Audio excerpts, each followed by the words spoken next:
Imagine a player so valuable that he was traded to two different teams on the exact same day. In 1992, Eric Lindros held the NHL hostage. He refused to play for Quebec, forced a bidding war, and created the biggest administrative disaster in league history. Quebec didn't just trade him to the Flyers, they also traded him to the New York Rangers. One arbitrator had to decide the fate of three franchises. His decision meant the difference between a Colorado Avalanche dynasty built on Peter Forsberg or one built on Doug Weight, Tony Amonte, and Alexei Kovalev. This is the story of the double trade that changed the 90s forever. Welcome to the Eric Lindros trade tree. To understand the stakes here, you need the setup. In 1991, the Nordiques draft Lindros first overall. He warns them he won't play. He sits out an entire year. The Nordiques are forced to move him. On June 20th, 1992, chaos breaks out. In the morning, Quebec owner Marcel Aubu agrees to a trade with the Philadelphia Flyers. But hours later, he gets a call from the Rangers and agrees to their deal too. The league had to step in. An arbitrator named Larry Bertuzzi spent 5 days reviewing phone records to see which yes counted first. He eventually ruled for Philadelphia. But look at what was left on the table. The Rangers' offer that got voided? It was Doug Weight, Tony Amonte, Alexei Kovalev, goaltender John Van Beesbrook, 3 first-round picks, and $12 million. If the arbitrator rules the other way, the Avalanche likely still win cups, but they do it with the core of the 1994 Rangers. No matter which way the gavel fell, the Nordiques held a winning lottery ticket. But since the ruling went to Philly, we have to look at that specific price tag. And somehow, it was even bigger. On June 30th, 1992, the Quebec Nordiques trade Eric Lindros to the Philadelphia Flyers for Steve Duchesne, a 1994 first-round pick, Ron Hextall, Kerry Huffman, Mike Ricci, Chris Simon, a 1993 first, Peter Forsberg, and $15 million in cash. Let me repeat that. 6 players, 2 first-rounders, and $15 million. Philadelphia gets their franchise cornerstone. Quebec gets, well, let's find out. Peter Forsberg arrives in Quebec for the 1994-95 season and immediately wins the Calder Trophy as Rookie of the Year. By 1995-96, the franchise has relocated to Colorado, and Forsberg is a top-line center on a team that's about to win the Stanley Cup. But here's the thing. Forsberg wasn't just part of the Cup team. He was the engine. He finishes his Quebec-Colorado career with 871 points in 580 games over 9 seasons, 2 Stanley Cups, and a Hall of Fame induction in 2014. Peter Forsberg alone makes this trade worth it. But we're just getting started. Remember that 1993 first-round pick? It becomes Jocelyn Thibault, 10th overall. Thibault becomes a solid goalie prospect, and on December 6, 1995, Colorado packages him with Andrei Kovalenko and Martin Rushinsky to acquire Patrick Waugh and Mike Keane from the Montreal Canadiens. Patrick Waugh, the greatest goalie of his generation, the man who backstops Colorado to 2 Stanley Cups in 1996 and 2001. The man who gets inducted into the Hall of Fame in 2006. If you want to see the full breakdown of this trade, check out the Patrick Waugh video on our channel right after this. Link is in the description. So let's be clear. The Eric Lindros trade didn't just bring Peter Forsberg to Colorado, it brought Patrick Waugh too. And we're not done yet. Stop right there. If you didn't know the Lindros trade directly led to Patrick Waugh winning 2 cups in Colorado, you need to subscribe to Puck Pulse right now. This is the kind of forensic hockey history we uncover every single week. Don't let the algorithm hide these stories from you. Hit the button. Let's keep going. Mike Ricci becomes a reliable two-way center, plays 339 games, 228 points over 6 seasons, and plays a key role in Colorado's 1996 Cup run, contributing 16 points in 22 playoff games. On November 20th, 1997, Ricci is packaged with a 1998 second to San Jose for Sean Donovan and a 1998 first-round pick. Donovan plays 133 games over 3 seasons with Colorado before being traded on December 8, 1999, to Atlanta for Rick Tabaracci. He plays 2 games before fizzling out. With the 1998 first, Colorado selects Alex Tanguay, 12th overall. Another massive hit.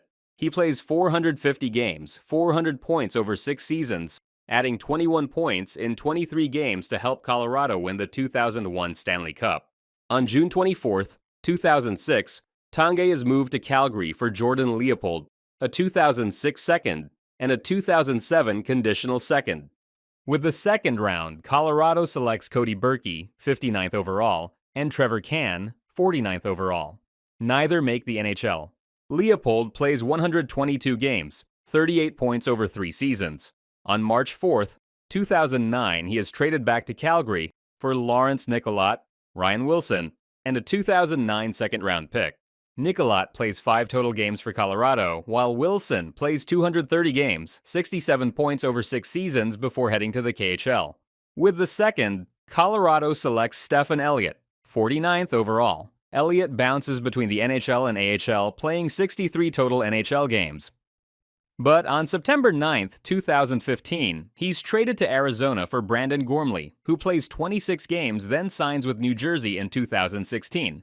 Steve Duchesne plays 1 full season in Quebec, putting up 82 points in 1992 to 1993. On January 23, 1994, Duchesne is flipped in a trade with Dunny Chassé to St. Louis for Bob Basson, Ron Sutter, and Garth Butcher. Basson plays 84 games, 46 points over 2 seasons before signing with Dallas in 1995. Ron Sutter plays 37 games, 22 points before being traded to the New York Islanders with a 1994 first-round pick for Ua Krupp and a 1994 first. Krupp, a steady and reliable defensive anchor, plays 188 games, 78 points over 4 seasons, and scores a Stanley Cup-winning goal for the Avalanche in 1996. He was claimed in the expansion draft by Nashville in 1998. The 1994 first becomes Wade Belak, 12th overall. He plays 35 games over 3 seasons, but will be a key piece later on. Garth Butcher plays 34 games with Quebec before being traded in a blockbuster deal with Matt Sundin, Todd Warner, and the 1994 first, from the Lindros trade, to Toronto for Landon Wilson, a 1994 first, Wendell Clark, and Sylvain Lefebvre. If you want the full breakdown of the Wendell Clark trade, check out our video in the description after this. Clark eventually brings Claude Lemieux to Colorado, the 1995 Conn Smythe winner and a critical piece of the 1996 championship. Lemieux is traded to New Jersey for Brian Rolston and a 2000 first-round pick. They are packaged to Boston for Dave Andreychuk and Ray Bourque. Bourque helps Colorado win the 2001 Stanley Cup before retiring that offseason. Landon Wilson is traded with Anders Meyervold to Boston for a 1998 first. Colorado selects Robin Regehr, 19th overall, with the pick. On February 28, 1999, he's packaged with Rene Corbet and Wade Belak, acquired from the Sutter trade, to Calgary for Theo Fleury and Chris Dingman. Fleury leaves for the New York Rangers in 1999, while Dingman wins the 2001 Stanley Cup with Colorado. Then on June 21, 2001, he's traded to Carolina for a 2001 fifth. Colorado selects Mikko Viitanen, 149th overall, who never cracks the NHL, ending the Duchesne branch. Ron Hextall plays 1 season in Quebec before being traded to the New York Islanders on June 21, 1993, with a 1993 first for Mark Fitzpatrick and a 1993 first. Fitzpatrick is immediately claimed by Florida in the expansion draft, while Quebec uses the first to select Adam Deadmarsh, 14th overall. Deadmarsh plays 453 games, 288 points over 7 seasons with Quebec, Colorado, and was a part of the 1996 Stanley Cup championship team. On February 21, 2001, Deadmarsh is traded with Aaron Miller, Jared Allen, and a 2001 first to Los Angeles for Rob Blake and Steven Reinprecht. Blake plays 322 games, 208 points over 5 seasons with Colorado. A 3-time All-Star, 2001 Stanley Cup champion, before signing back with Los Angeles in 2006. Steven Reinprecht plays 164 games, 104 points over 3 seasons with Colorado, including a Stanley Cup in 2001. But on July 3, 2003, he's traded in a 3-team deal to Calgary for Keith Ballard from Buffalo. Before playing an NHL game, Ballard is packaged with Derek Morris to Phoenix for Chris Gratton, Ossi Vannanen, and a 2005 second-round pick. Gratton plays 13 games before signing with Florida in 2005, and Vannanen plays 139 games before signing with Philadelphia in 2008. With the 2005 second, Colorado selects Paul Stastny, 44th overall. He plays 538 games, 458 points over 8 seasons with Colorado, including being an All-Star in 2010-11, before signing with St. Louis in 2014. Kerry Huffman plays 82 games, 28 points over 2 seasons, before being claimed by Ottawa in the expansion draft. Dead end. Chris Simon becomes a physical enforcer and plays parts of 4 seasons before being traded with Curtis Leschyshyn to Washington for Keith Jones, a 1998 first and a 1998 fourth. Jones plays 102 games, 57 points over 3 seasons for the Avalanche, before being traded on November 12, 1998 to Philadelphia for Sean Podine. Podine, a physical winger, plays 239 games, 71 points in 4 seasons with Colorado, and is a part of the 2001 Stanley Cup team before being traded on February 11, 2002 to St. Louis for our old friend Mike Keane. Keane plays another 87 games, 17 points before signing with Vancouver in 2003. With the 1998 first, Colorado selects Scott Parker, 20th overall. He plays 237 games over 6 seasons before being moved on June 21, 2003 to San Jose for a 2003 fifth-round pick. With the pick, Colorado selects Brad Richardson, 163rd overall. He plays 136 games, 40 points over 3 seasons, then is traded on June 21, 2008 to Los Angeles for a 2008 second-round pick. Pretty good asset management there. With the second, Colorado selects Peter Delmas, 61st overall, who never plays an NHL game. So let's look at the scoreboard for Quebec and Colorado. From one trade, they acquired Peter Forsberg, Patrick Waugh via the Thibault branch, Rob Blake via the Deadmarsh branch, and Ray Bourque via the Duchesne branch. That's 4 Hall of Famers and 2 Stanley Cups directly tracing back to Eric Lindros. It is a dynasty in a box. Now, let's look at Philadelphia.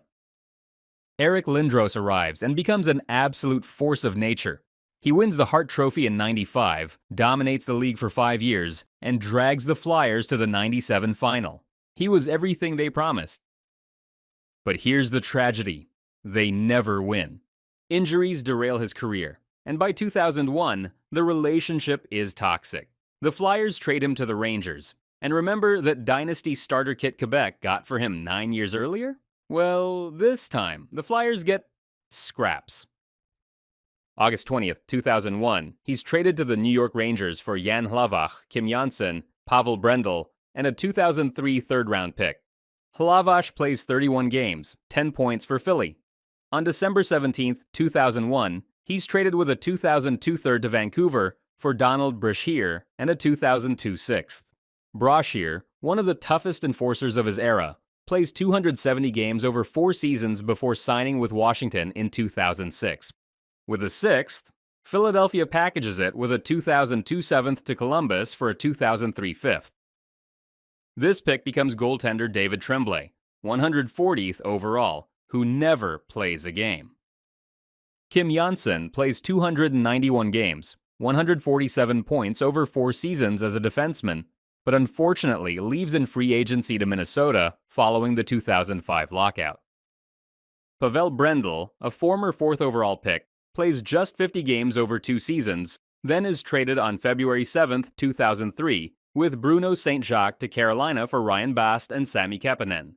Bast doesn't play a game, while Kapanen plays 311 games, 110 points over 5 seasons before retiring in 2008. Finally, the 2003 third-round pick, Philly selects Stefan Ruzicka, 81st overall. He plays 55 games, 17 points over 3 seasons, then leaves for the KHL, officially closing this trade tree. So here's the brutal verdict. Philadelphia got the superstar. Eric Lindros was a generational talent who gave them relevance and excitement. But Quebec, they got perfection. They turned one player into the foundation of the most dominant team of the era. They didn't just win the trade, they survived an extinction-level event and turned it into a golden age. It is, without question, the most lopsided trade in sports history. So I have to ask you, would you rather have the singular brilliance of Eric Lindros or the sheer weight of a dynasty? Let me know in the comments. Next week, we are diving into the Roberto Luongo trade tree, the trade that connects a player back to himself. Trust me, it is a masterpiece of chaos. Subscribe and hit the bell so you don't miss it. This is Puck Pulse. See you in the next one.